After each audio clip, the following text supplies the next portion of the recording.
This is a podcast about both having autism and living with someone who has autism.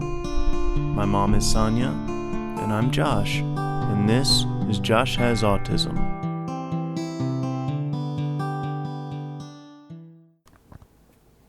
Hey everybody, welcome to Josh Has Autism. Hello. How you doing today, Josh? I'm doing pretty good, actually. Yeah? Yeah. That's awesome. Yeah. A bit tired, but I woke up early, so... I woke you up early. Yeah. Yeah. Yeah.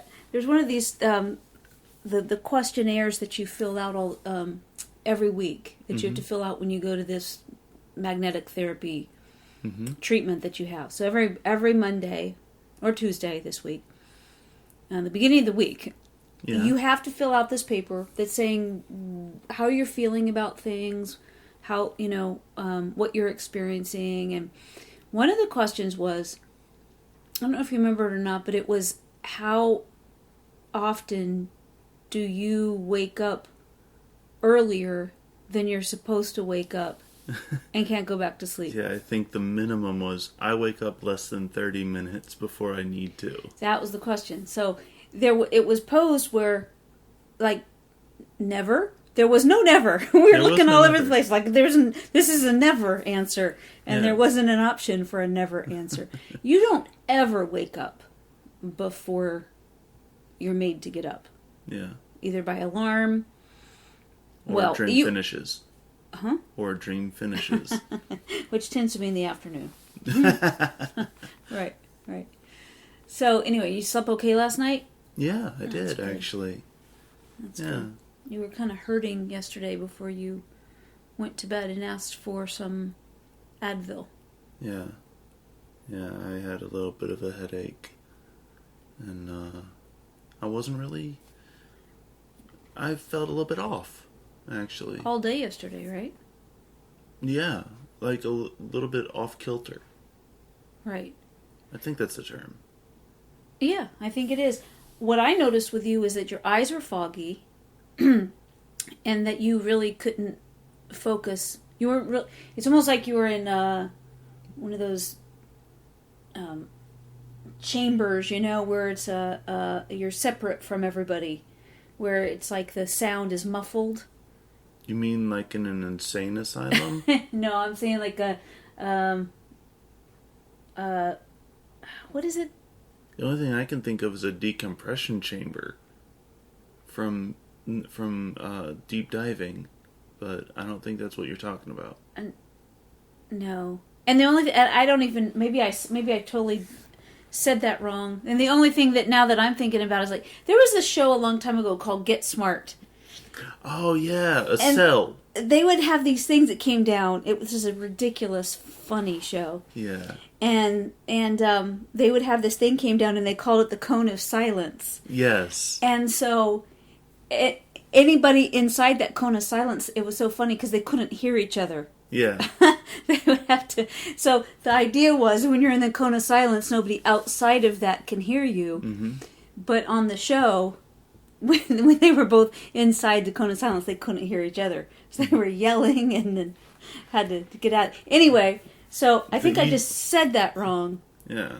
But what I was saying is that you were there, but it just felt like you weren't hearing us. Okay. Like you were in a separate, like that, in the cone of silence. Like you couldn't hear what was happening. Which, as an aside, they made a movie about it. Get Smart? Yeah. Yeah. I thought it was pretty good. Mm-hmm. Yeah. The series was so good. Yeah? Mm-hmm. Cool. Very, very funny. Cool. Yep. So, so you had an off day yesterday. I'm glad you're feeling better today. Yeah. So what I want to talk to you about today is, why do some things need to be specific and other things you're oblivious to? That is two different issues. Explain that. Like, the way that, could you repeat the question then? Yeah. Why do some things need to be specific and others you're oblivious to? Yeah, the question, or actually questions that it should be, have completely different answers. Okay. Because one should be not what am I oblivious to, but because I wouldn't know that because I'm oblivious to it. No, there are two different issues. One's the obliviousness, and the other is what was it? Specific. Or we could use a different word for that. We could say precise. Okay. Still two different issues. Okay. All right. The specific things, could you give an example of that? Specific things. We have to do things in a particular way or in a particular the bread. order, like the bread. Yeah. So, you're right. It's a perfect example. If we we get a new loaf of bread, in order for you to be comfortable, if we're going to take the end piece, we have to take the piece next to the end piece. And if you don't want the end piece, skip the one next to it. Uh-huh. And then work your way through so that you're going to ultimately end with matching pieces. 4 pieces. 2 end pieces, 2 that are next to the end pieces. Yeah. And then, so how would you use those?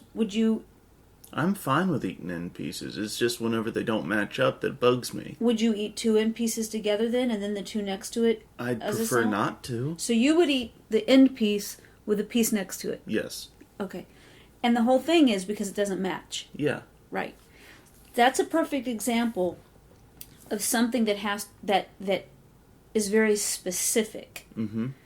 That it makes your life better if we eat the bread that way. Yeah. Right. Because it's just weird to have 2 end pieces together that don't match. One time we talked about this. We talked about, I think this was on a podcast that was about the rules. Yeah, yeah. And our cousin Melba sent me a text and she says, "I'm with Josh." So I see what you're saying is that, to have a small piece of bread and a big piece of bread, how are they they don't match up. It's just, it's different though.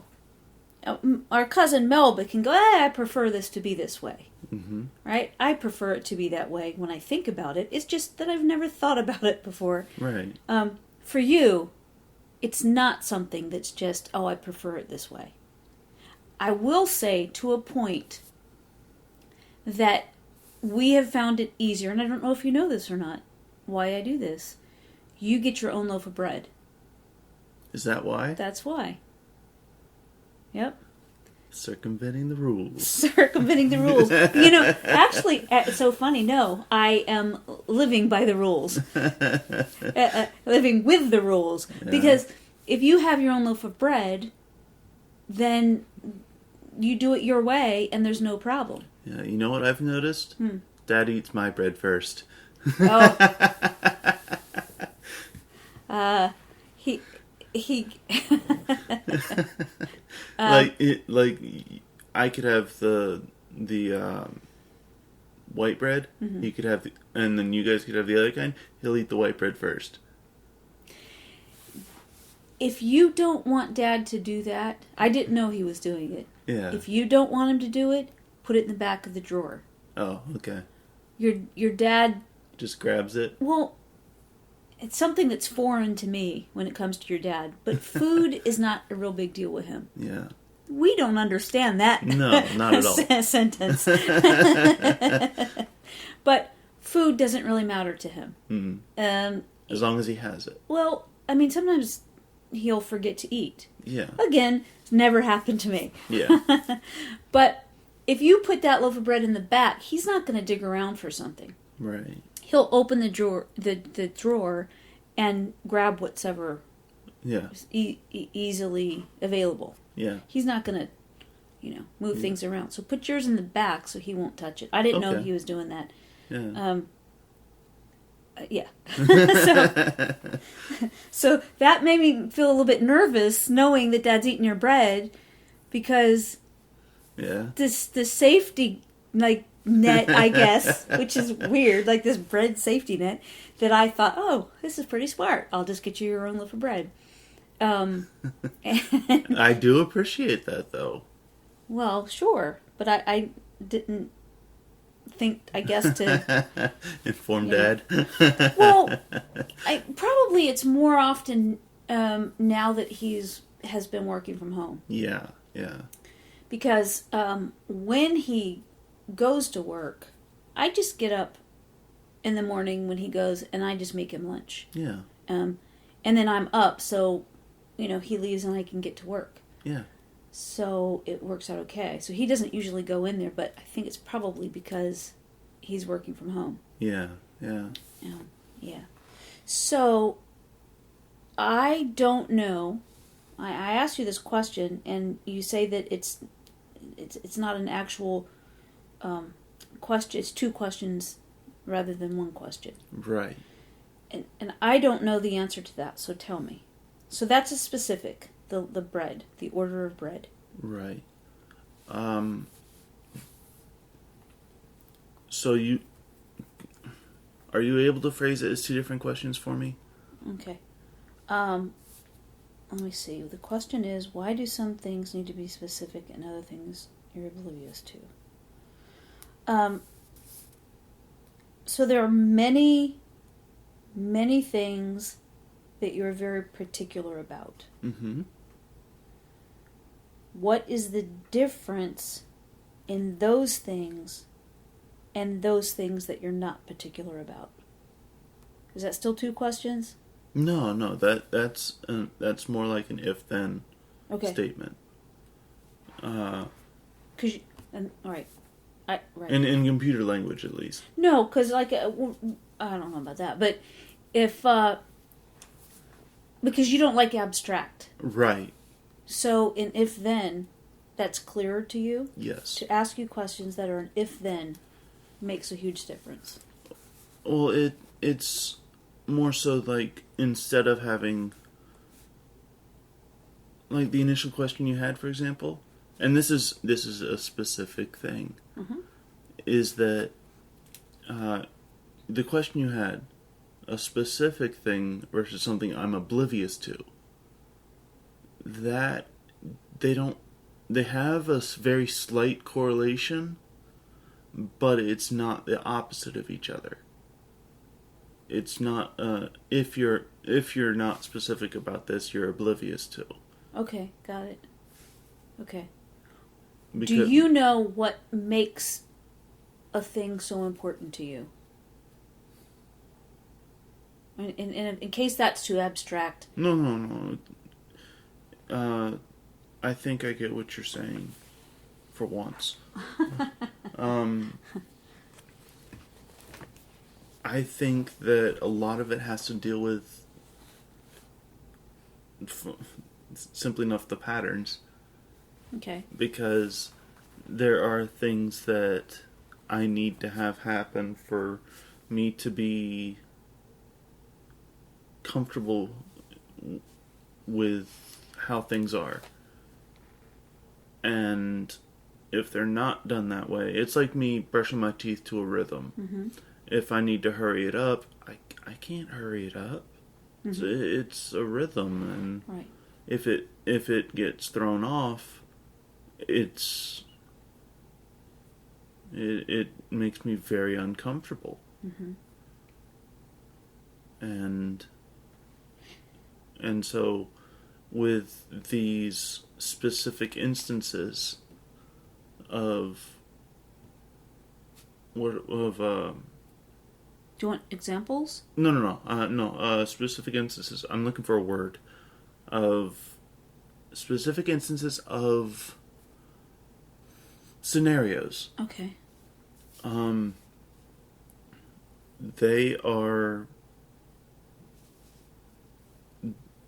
They come up because I'm uncomfortable about how the patterns are going against it. How the patterns are going against it. Like, if I'm, like I said, if I'm told to hurry up while brushing my teeth, yeah, that will go against the rhythm. That will go against the pattern. Mm-hmm. And that's very like I said, very, very uncomfortable for me to have that happen, and it can throw off my entire day. Mm-hmm. So it's not, it's not a particular. I was thinking. Let me phrase it this way. I was thinking that it had something to do with your sensory issues, the sensory overload that you feel. Mm-hmm. So that if there were too many things going on at once, that would cause you to feel like you could not stay in a particular situation, right, in a particular conversation, watching a particular scene in a movie. Yeah. It's that I'm being so overwhelmed by in regards to the movie thing, I'm being so overwhelmed by just things I can't control, mm-hmm, that I remove myself from the situation. Right. So the reason I say that, because that sounds to me like a different subject, uh-huh, but the reason that I'm asking if it's connected is because there are situations that you're okay with and situations you're not okay with. Mm-hmm. And there are, when I said originally there are certain things need to be specific, mm-hmm, is that connected for you or it's not? That need for things to be very specific and the way you say in a pattern, mm-hmm, versus those things that the original question was that you're oblivious to. And you make a good point. If you're oblivious, how do you know about it? Right? Right? Well, I'll give you an example. You do a certain way of loading the dishwasher. Mm-hmm. And unloading it too. Exactly. And that's in a pattern for you. Why are other things difficult for you to see or categorize in a pattern that need to be done? So let's just say your laundry. So what's the disconnect there for you to be able to see laundry as a pattern? So some things naturally have a pattern. What I think you're saying is that you don't really control this. This isn't a choice that you're making. This is just how it feels. Right. This has to be in a certain rhythm or a certain pattern, mm-hmm, and a certain sequence. Yeah. And now, is that everything? Pretty much. Right. So I knew the answer to that one. With that being said, mm-hmm, I think I have an answer for you. Okay. In regards to the things I'm oblivious to, yeah, they don't have a set pattern or rhythm. Like it's not an everyday occurrence. It's more an occasional thing. And that makes it a lot more difficult to remember to do them. Right. So you notice the things more that when they go out of rhythm. Yes. And that is something that gets your attention, mm-hmm, more so than something that doesn't have one. That might need a rhythm. Yeah. Okay. To you, is a rhythm the same as pattern? Are we talking about the same thing? More or less, yes. I mean, there are some things that I consider a rhythm, like the brushing of the teeth, because it's to a rhythm, mm-hmm, as opposed to walking on corners, which is, or the angles of things, right, which is more of a pattern. Right. So, why is it, so this is a perfect example of brushing of teeth. Mm-hmm. So the actual act of brushing your teeth is a rhythm. Yes. Why is it so difficult to get into a pattern of brushing your teeth without needing to be reminded?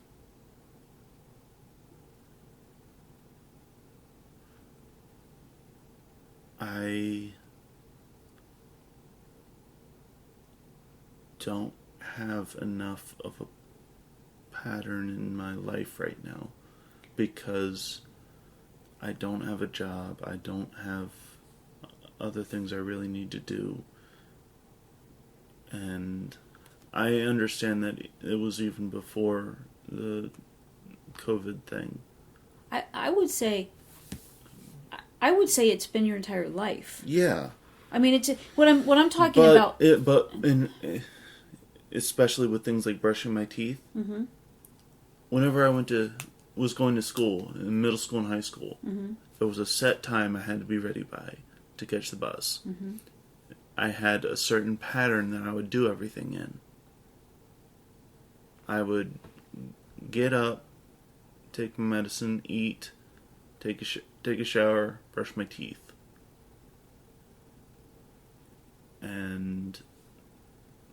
I would take a shower before I ate. Because it would upset my stomach. Right. And that still happens, right? Yeah. You can't take a shower right after you eat. Right. Because you feel sick. Right. Right. And does every pattern mostly have a situation behind it? Yeah. So these are not just random patterns that just occurred out of the blue? Like they all stem from something that happened? Yeah. What about you walking on angles? Yeah, the walking on angles. Where did that come from? It actually started from me whenever I would ride in the car with you guys. And I would do the toe thing with the telephone poles and the driveways and different things like that, where I would put my right toe down whenever on the right side a curb would go down to the street or driveway or anything like that. And then my left toe, I'd push it down whenever it would come back up on the right side. Mm-hmm. And with that, that's where the angles originated from.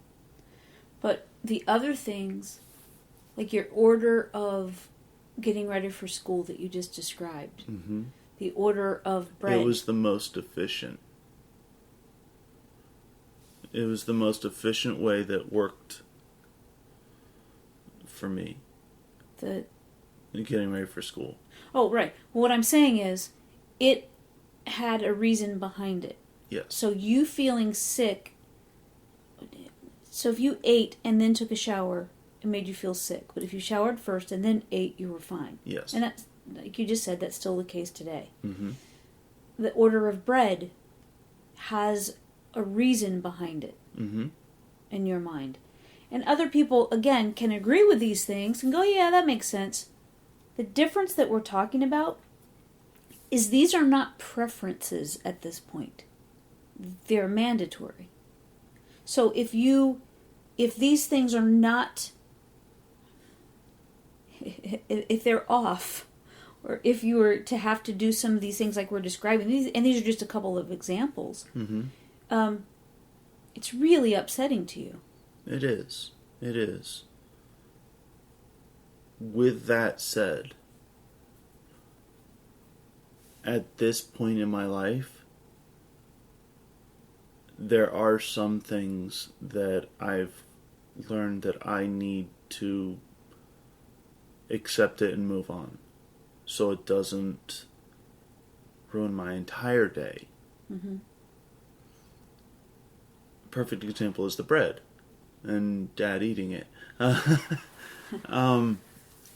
Where I could open up the drawer and I find out that he ate the one next to the end and left the end piece. Mm-hmm. I'm like, oh, Dad. Right.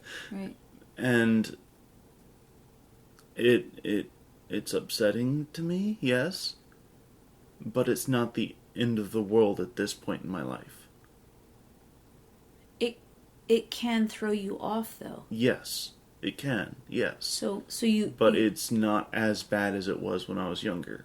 Right. So we're talking about the difference in you shutting down. When you were younger, something like that would happen. You would go, and I didn't know it was because of patterns. Mm-hmm. I didn't know what was happening. Right. I just know that you would screech. and I didn't know what was saying, but you would really. It was kind of like a scream, but high pitch. Yes, shrill and like you were traumatized. Yeah. And I couldn't figure out why. I didn't know what was happening. We've talked about this before as well. That your glass being on the wrong side of your plate, if not being able to. There was once upon a time, if that was the case, you couldn't even eat. Yeah. You would be. I'd be so thrown. Mm-hmm. Yeah. Yeah, we'd have to. Right. So now you just move it. Yeah. So you've learned as you've matured and all these years of therapy and me asking you questions about every single thing that you experience throughout your life. Yeah. And honestly, that's another reason why I'm as articulate and in tune with myself as I am, is because you asked questions about me. And why I do things the way I do. Well, I thought it was important to understand you. Yeah, and that's it. It helped me understand me. Oh, that's really cool. Yeah, that's really cool. But that, like, sometimes being a mom is hard. Mm-hmm. But that's like this. I did it right. Yeah, high five! Woohoo! Nice. Yeah, now give me $20. $20? I'm not giving you $20. So you've gotten better at handling things that are not the way you prefer them to be. Right. So they're not in a pattern. They're not organized. They're not, Right. So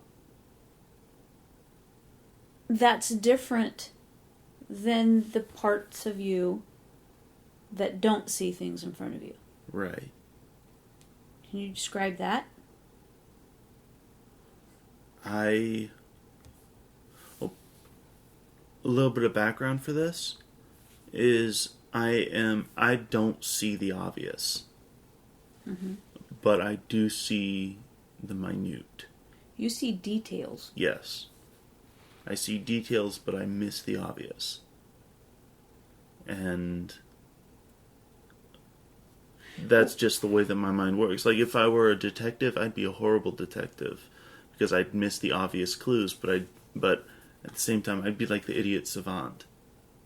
I mean no offense by saying that. It's just the idiot savant will absolutely be great in their field. But outside of that view, they don't. Like, they're not that great. Yeah, they don't see it. Yeah. Or they don't experience it. Right. They're not aware of it. Right. Right. And going back to the detective thing, I could notice how a car crashed. That's one thing I can do, is I can see how things happened just by seeing the aftermath. Mm-hmm. But I miss the obvious. Like, why did they do this? Oh, there's deer in the area, or something like that. Mm-hmm. As the example, like, I would miss that. Mm-hmm. I would just see the accident, not the whole obvious things, though. Mm-hmm. Well, there's been times when you've told me, trying to tell me where something is, and you would give me numbers, like for an example, it is the, the next road past the 3 big trees. Oh, yeah. Or you even more detail than that, you would say that the 3 big trees that are that are offset from, and then you there was a time you were talking to me about where the concrete had a chunk missing out of it. And I was trying to figure out, because those are things that I go right by. Yeah. Never occurs to me. That just, but again, that's the kind of detail that sticks with you. Yeah. I have said this for years, that I remember the most random things. Mm-hmm. Mm-hmm. And they're like minute details that just surprise even me that I remember. Yeah. And yet I can't follow more than 2 or 3 steps. You're holding up 2 fingers. Yeah. Yeah. Yeah. Once you get into 3 steps, it's kind of dicey. Yeah, because my mind gets it all jumbled up. Mm-hmm. Yeah. Yeah. But you'll see things and connect them in a way that I don't. Mm-hmm. Like I say, the 3 trees in that example, mm-hmm. It's not like I might tell you go to, the street name, there's a, say a blue house there, you're mm-hmm. going to turn at the blue house. Well, the trees wouldn't even occur to me because it's something that doesn't stand out. Right. Those trees could be amongst other smaller trees. They could be, yeah. But it just, to you, it probably looks like, might stick because it's a pattern. Yeah. Yeah. Oh, yeah, it's interesting. We've talked before about life skills. We've talked mm-hmm. about you doing things on a daily basis.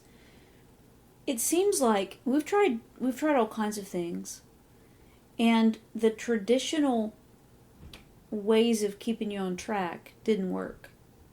So if you're talking about a pattern of things need to be done on a certain day or even a certain time, why doesn't that work? If it has to be like, let's say 1 day a week, Mm-hmm. I'll be lucky if I get it every other week. Mm-hmm. Because it's not close enough to be a pattern. There's so much time in between each time that it doesn't stick as a pattern. Okay. And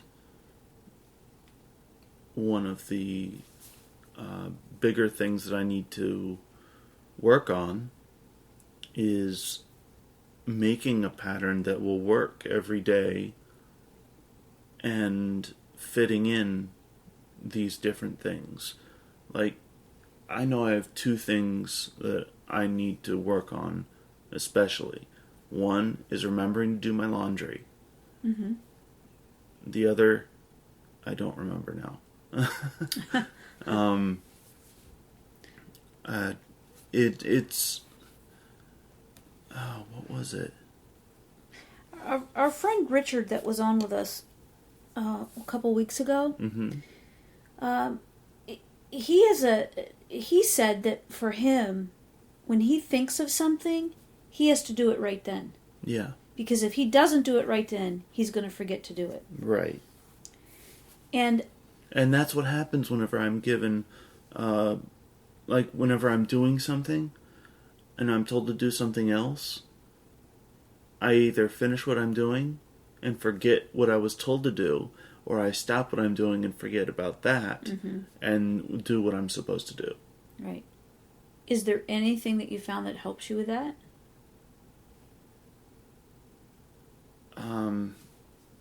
Yeah. Asking if you can remind me to do the thing that you asked me to do in a little bit once I've completed what I've done. Mm-hmm. What I was doing. Mm-hmm. And when you do these things that are you just said you're very aware of things. You see things that I don't ever see. Mm-hmm. And you remember it. Mm-hmm. And then those things do seem random, Mm-hmm. but then the things that are like, it sort of feels like what we're talking about is in a different category, maybe a different part of the brain or different functioning, Mm-hmm. that doesn't click. Those things that are on more of a regular basis that are in front of you, you don't see. So what I'll say is that, go back to that concrete that's missing a chunk, that stuck out to you and you saw that and you remembered that. Mm-hmm. But your laundry piles up and it doesn't occur to you to do your laundry. Yeah. If you're so observant, what is different about you seeing things in your environment that's different when you go out and you see things?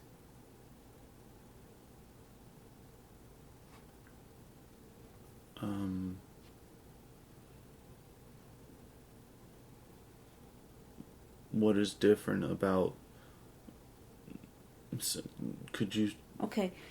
Details are easy for you to spot.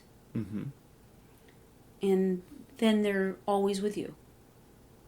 And it can be a year later, and you remember this obscure joke detail about something. Yeah. But it stuck with you and you remember that thing. Yeah. So, and you can recall it. So for example, what we just talked about, those directions that you would give. Well, by the 3 trees, and then it's, the concrete. You can bring that up years later. Yeah. And if you're in your bedroom and your hamper is there and it's full, and the top is not closed because it's full to a point where it can't be closed, why do you think you don't see that and don't recognize that?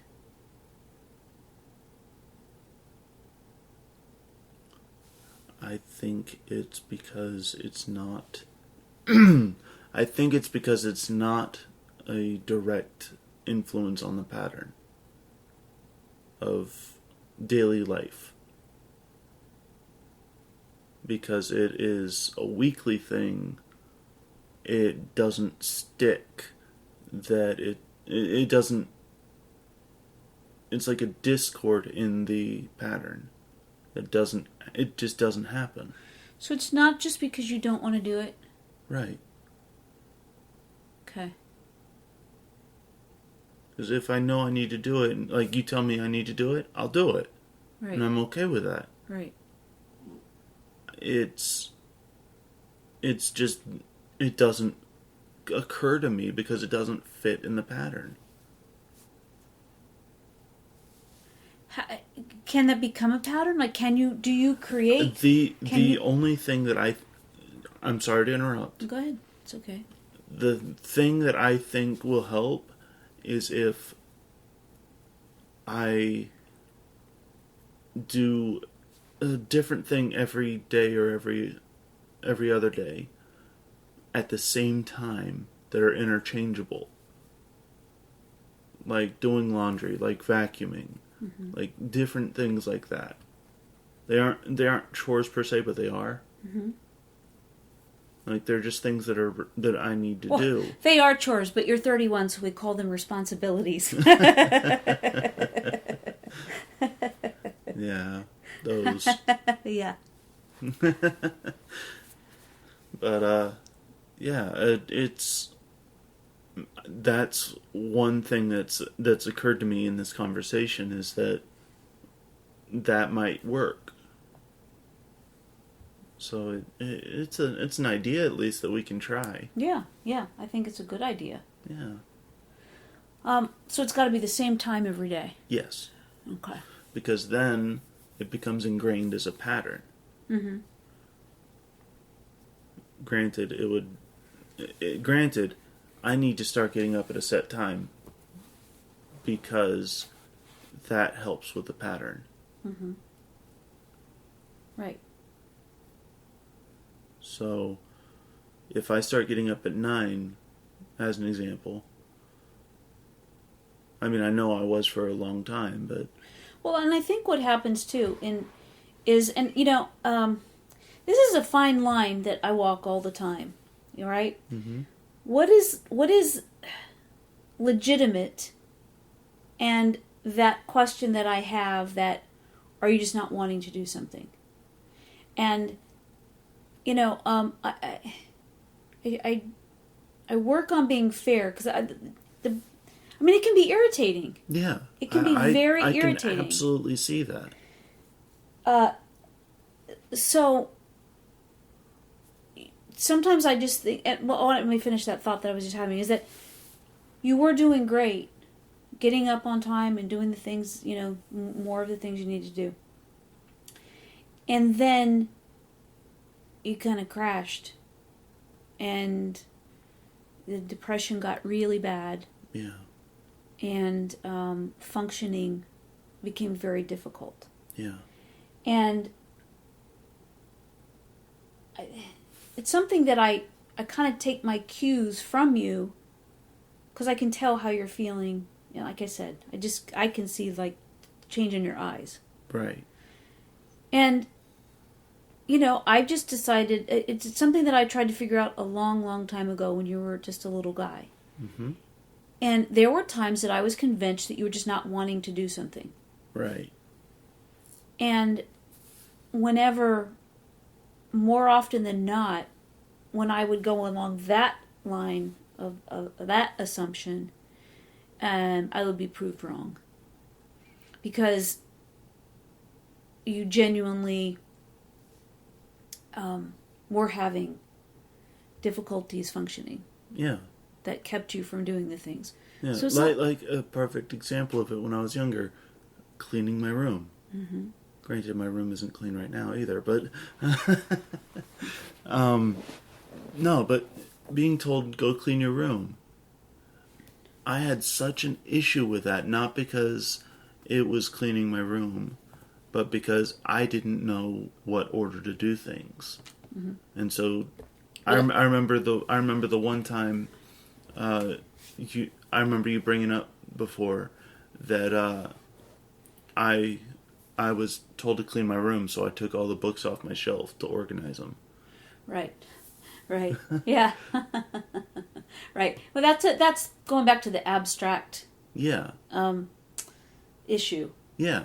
And we've both learned from that. Right. And like you say, rather than an open-ended question or an abstract, you do better if it's an if-then question. Yeah, if-then. That's in regards to multiple items in a single question. Okay. Like they have to be related to each other concretely. Mm-hmm. But what I'm saying, I lost my train of thought.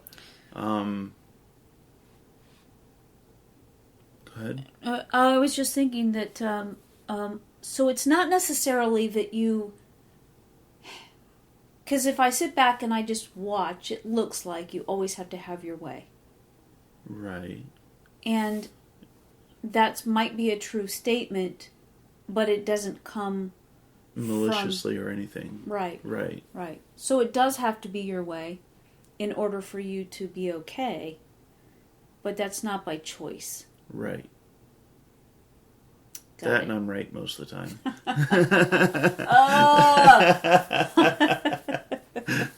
No, I'm just kidding. Oh. Yeah, you make me bonkers. And that's another issue too, is that sometimes whenever we're having a discussion, I bring up things and I'm stuck in my ways of thinking of it. Mm-hmm. And you ask me a question or tell me to do something in a different way. Excuse me. And that is very difficult for me to comprehend. So I tend to get a little bit stubborn about it. Mm-hmm. Like, why do I need to do it this way? Mm-hmm. So a lot of times it comes across as me arguing with you. Right. When that's not my intention whatsoever. Mm-hmm. It's that I'm trying to figure out how this is going to make it easier. Right. Or better, or why it's right. Right. Well, a lot of times, too, what's frustrating on my end is that I can give you an answer as to why, and you don't... That it's not enough. It's not enough. It's that it's got, your way. You want me to do it your way, regardless. Even, sometimes after I've even explained to you why. And the tiles, not the tiles, but the floorboards or whatever, whenever they were being done, mm-hmm. and I was helping you at that point. Mm-hmm. You mean the putting in the hardwood floors? Yes. Uh-huh. And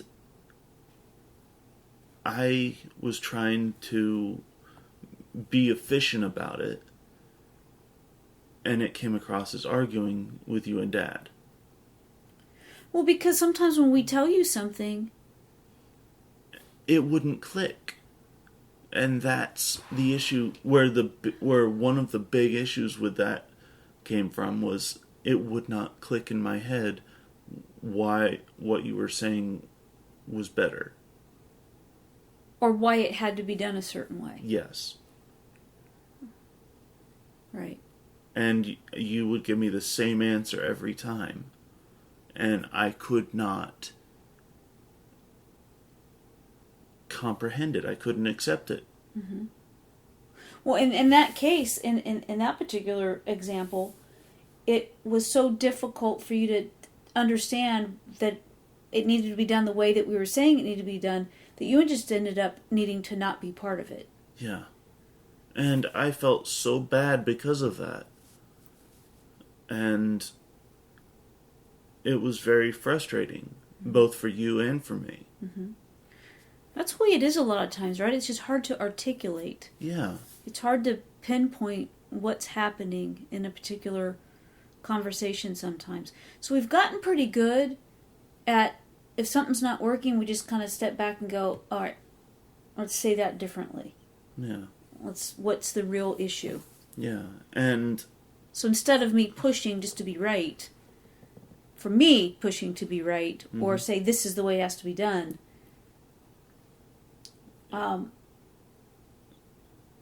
there's just the better approach is to rephrase what I'm saying. Or what really works well is to ask you what part is not working. Right. When I asked you what part is not working, you were able to rephrase often what it is you're feeling, and then we can get that thing addressed. Yeah. That part of the issue. Yeah. And then a lot of times that'll open up the rest of the problem, mm-hmm.